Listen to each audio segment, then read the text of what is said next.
ನಮಸ್ಕಾರ. ಶ್ರೀ ಟಿವಿ ನ್ಯೂಸ್ಗೆ ಸ್ವಾಗತ. ಈ ದಿನದ ಹೆಡ್ಲೈನ್ಸ್.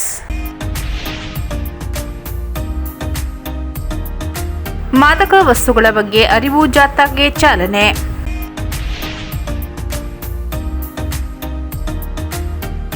ನಾಲ್ಕು ಹುಲಿಗಳ ಅಸಹಜ ಸಾವು, ತನಿಖೆಗೆ ಸಚಿವರಾದ ಈಶ್ವರ್ ಖಂಡ್ರೆ ಆದೇಶ.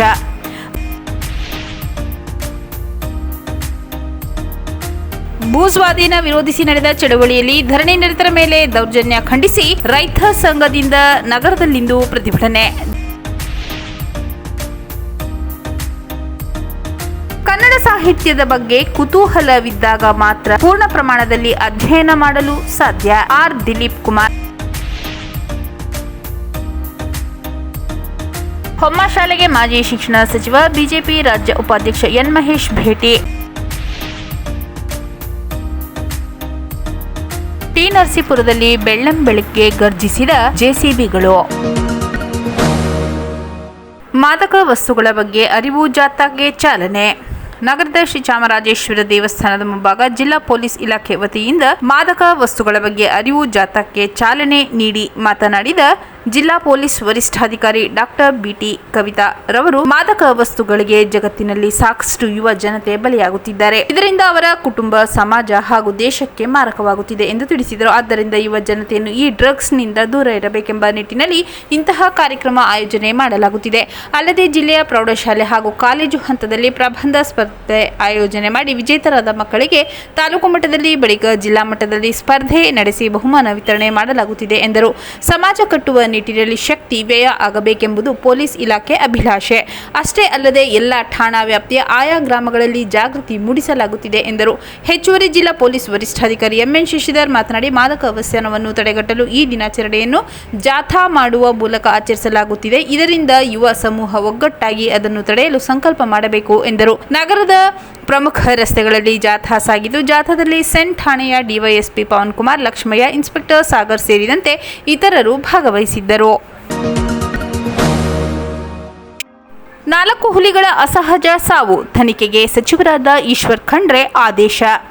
ಮಲೆ ಮಹದೇಶ್ವರ ಬೆಟ್ಟದ ಅರಣ್ಯ ಪ್ರದೇಶದಲ್ಲಿ ಒಂದು ಹುಲಿ ಮತ್ತು 3 ಮರಿಗಳು ಅಸಹಜ ಸಾವಿಗೀಡಾಗಿರುವ ಬಗ್ಗೆ ದುಃಖ ವ್ಯಕ್ತಪಡಿಸಿರುವ ಅರಣ್ಯ ಜೀವಶಾಸ್ತ್ರ ಮತ್ತು ಪರಿಸರ ಸಚಿವರಾದ ಈಶ್ವರ್ ಬಿ ಖಂಡ್ರೆ ಪಿಸಿಸಿಎಫ್ ನೇತೃತ್ವದ ತಂಡದ ತನಿಖೆಗೆ ಆದೇಶ ನೀಡಿದ್ದಾರೆ. ಈ ಸಂಬಂಧ ಅಪರ ಮುಖ್ಯ ಕಾರ್ಯದರ್ಶಿ ಮತ್ತು ಮುಖ್ಯ ವನ್ಯಜೀವಿ ಪರಿಪಾಲಕರಿಗೆ ಲಿಖಿತ ಸೂಚನೆ ನೀಡಿರುವ ಸಚಿವರು, ಕಾನನದಲ್ಲಿ 4 ಹುಲಿಗಳು ಸಾವಿಗೀಡಾಗಿರುವುದನ್ನು ಸರ್ಕಾರ ಅತ್ಯಂತ ಗಂಭೀರವಾಗಿ ಪರಿಗಣಿಸಿದ್ದು, ತಪ್ಪಿತಸ್ಥರ ವಿರುದ್ಧ ಕ್ರಮಕ್ಕೆ ಸೂಚಿಸಿದ್ದಾರೆ. ಅಳಿವಿನಂಚಿನಲ್ಲಿರುವ ಹುಲಿಗಳ ಸಂರಕ್ಷಣೆಗೆ ದಿವಂಗತ ಪ್ರಧಾನಿ ಇಂದಿರಾ ಗಾಂಧಿ ಅವರು ಹುಲಿ ಯೋಜನೆ ಟೈಗರ್ ಪ್ರಾಜೆಕ್ಟ್ ಆರಂಭಿಸಿದ ತರುವಾಯ ರಾಜ್ಯದಲ್ಲಿಯೂ ಹುಲಿಗಳ ಸಂರಕ್ಷಣೆಗೆ ಕ್ರಮ ವಹಿಸಲಾಗಿದ್ದು, 563 ಹುಲಿಗಳೊಂದಿಗೆ ಕರ್ನಾಟಕ ದೇಶದಲ್ಲೇ 2ನೇ ಸ್ಥಾನದಲ್ಲಿದೆ. ಹುಲಿ ಸಂರಕ್ಷಣೆಗೆ ಹೆಸರಾಗಿರುವ ರಾಜ್ಯದಲ್ಲಿ ಒಂದೇ ದಿನ 4 ಹುಲಿಗಳು ಅಸಹಜ ಸಾವಿಗೀಡಾಗಿರುವುದು ಅತ್ಯಂತ ನೋವು ತಂದಿದೆ ಎಂದಿದ್ದಾರೆ.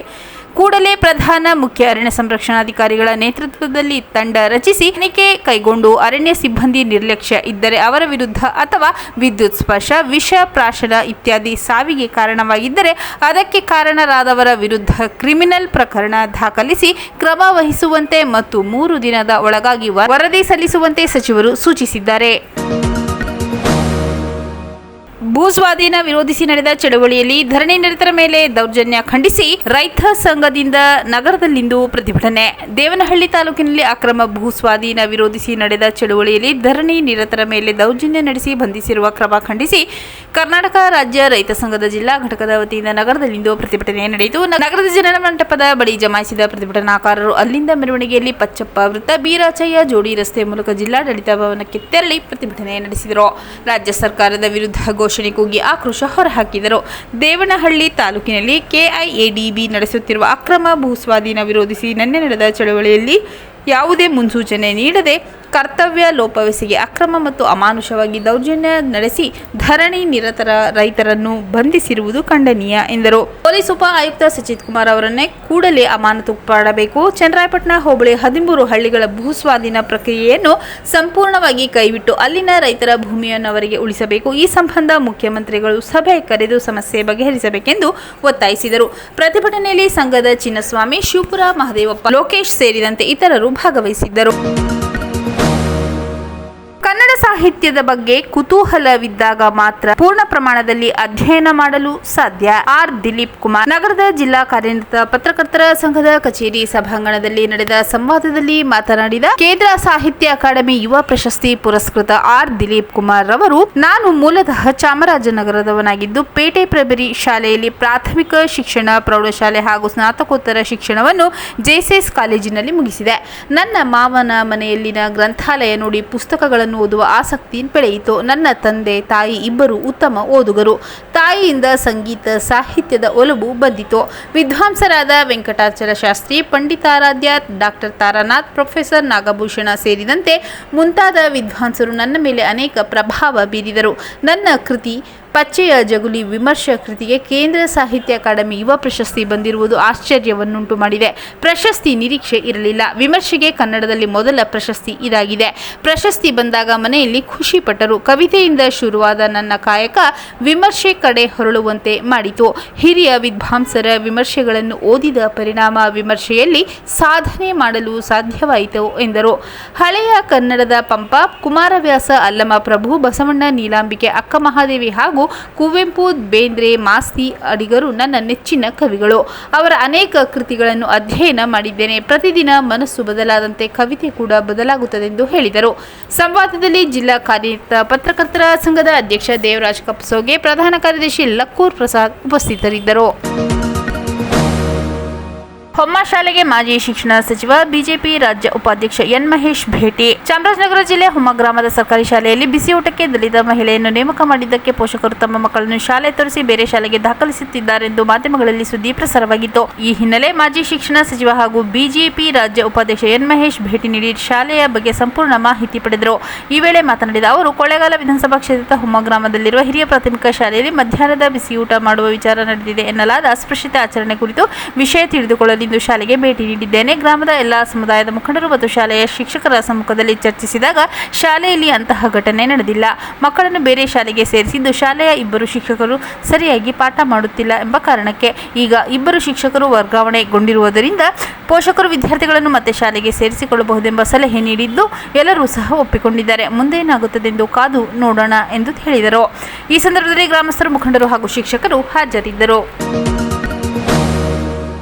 ಟಿ ನರಸೀಪುರದಲ್ಲಿ ಬೆಳ್ಳಂಬೆಳಗ್ಗೆ ಗರ್ಜಿಸಿದ ಜೆಸಿಬಿಗಳು. ಬೆಳ್ಳಂಬೆಳಗ್ಗೆ ಪುರಸಭೆಯ ಜೆಸಿಬಿ ಯಂತ್ರ ಗರ್ಜಿಸುವ ಮೂಲಕ ಗೋಪಾಲಪುರ ನಿವಾಸಿಗಳು ಅಕ್ರಮವಾಗಿ ನಿರ್ಮಿಸಿಕೊಂಡಿದ್ದರೆನ್ನಲಾದ ಗುಡಿಸಲುಗಳನ್ನು ನೆಲಸಮಗೊಳಿಸಲಾಯಿತು. ಪುರಸಭೆ ವ್ಯಾಪ್ತಿಗೆ ಒಳಪಡುವ ಗೋಪಾಲಪುರ ಗ್ರಾಮದ ಸರ್ವೆ ನಂಬರ್ 7ರಲ್ಲಿ ಗೋಪಾಲಪುರ ನಿವಾಸಿಗಳು ನಿರ್ಮಿಸಿಕೊಂಡಿದ್ದ ಗುಡಿಸಲನ್ನು ಕೆಡಿಪಿ ಸಭೆಯಲ್ಲಿ ನಡೆದ ನಿರ್ಣಯದಂತೆ ನೆಲಸಮಗೊಳಿಸಲಾಯಿತು.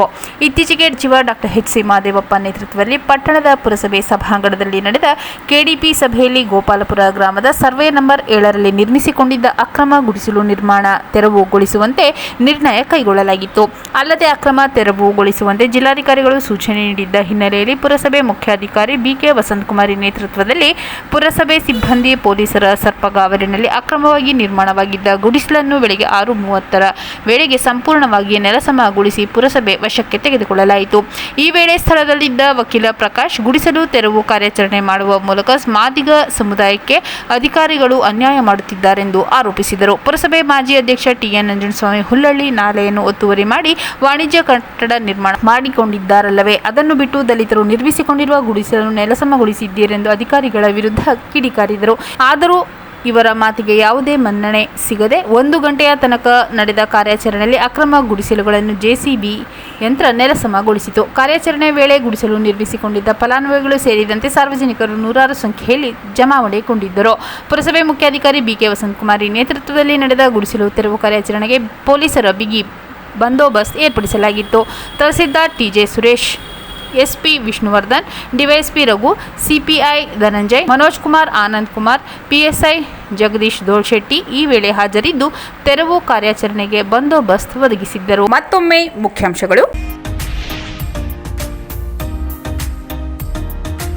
ಮಾದಕ ವಸ್ತುಗಳ ಬಗ್ಗೆ ಅರಿವು ಜಾಥಾಗೆ ಚಾಲನೆ.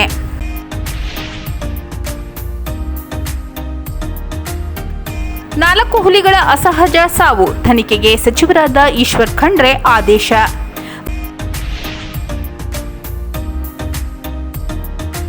ಭೂಸ್ವಾಧೀನ ವಿರೋಧಿಸಿ ನಡೆದ ಚಳವಳಿಯಲ್ಲಿ ಧರಣಿ ನಿರತರ ಮೇಲೆ ದೌರ್ಜನ್ಯ ಖಂಡಿಸಿ ರೈತ ಸಂಘದಿಂದ ನಗರದಲ್ಲಿಂದು ಪ್ರತಿಭಟನೆ. ಕನ್ನಡ ಸಾಹಿತ್ಯದ ಬಗ್ಗೆ ಕುತೂಹಲವಿದ್ದಾಗ ಮಾತ್ರ ಪೂರ್ಣ ಪ್ರಮಾಣದಲ್ಲಿ ಅಧ್ಯಯನ ಮಾಡಲು ಸಾಧ್ಯ. ಆರ್. ದಿಲೀಪ್ ಕುಮಾರ್. ಹೊಮ್ಮ ಶಾಲೆಗೆ ಮಾಜಿ ಶಿಕ್ಷಣ ಸಚಿವ ಬಿಜೆಪಿ ರಾಜ್ಯ ಉಪಾಧ್ಯಕ್ಷ ಎನ್. ಮಹೇಶ್ ಭೇಟಿ. ಟಿ. ನರಸೀಪುರದಲ್ಲಿ ಬೆಳ್ಳಂಬೆಳಗ್ಗೆ ಗರ್ಜಿಸಿದ ಜೆಸಿಬಿಗಳು.